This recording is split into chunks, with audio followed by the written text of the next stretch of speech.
তো আজি আমাৰ ইয়ালৈ আহিছে আমাৰ গিটাৰ।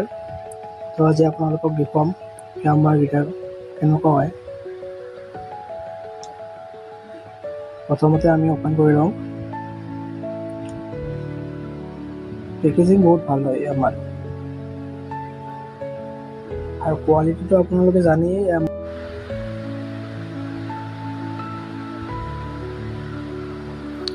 এতিয়া আমি চাই লওঁ গিটাৰখন অপেন কৰি লওঁ প্ৰথম।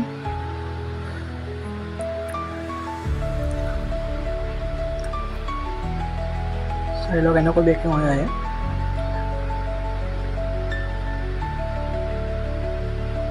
বহুত ধুনীয়া বেগিং হয়।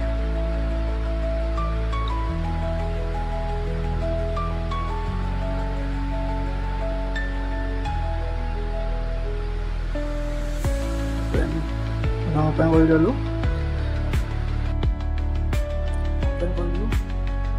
তো গাইজ চাওক ধুনীয়া গিটাৰ হয় এইখন। এইটো কালাৰ হয় না, একদম নাম্বাৰ 1 কালাৰ হয়। এণ্ড এইখন আপুনি যদি এবাৰ কিনিছে এইটো কোনো বেয়া বুলি ক'ব নোৱাৰে, সকলোৰে পচন্দ হ'ব। স্পেচিয়েলি বয়ছৰ বেষ্ট কালাৰ হয় এইখন।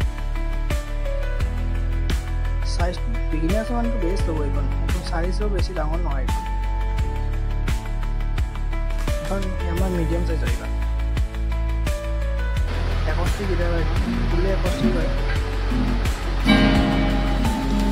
ধুনীয়া চাউণ্ড কৰিব হয়, 1 ইয়াৰ ৱাৰেণ্টি হ'ব। যিটো কিনিছে হয় না, নাম্বাৰ 1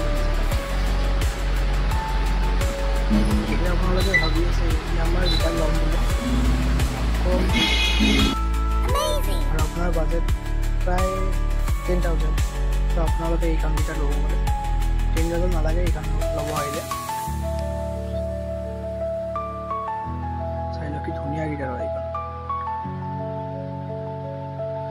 কীবোৰ্ড যে আছে, কীবোৰ্ডটো একদম ধুনীয়া কালাৰ, ধুনীয়া কি হয়, একদম নাম্বাৰ 1 কি হয়, মানে কোৱালিটিটো বেষ্ট কীৰ।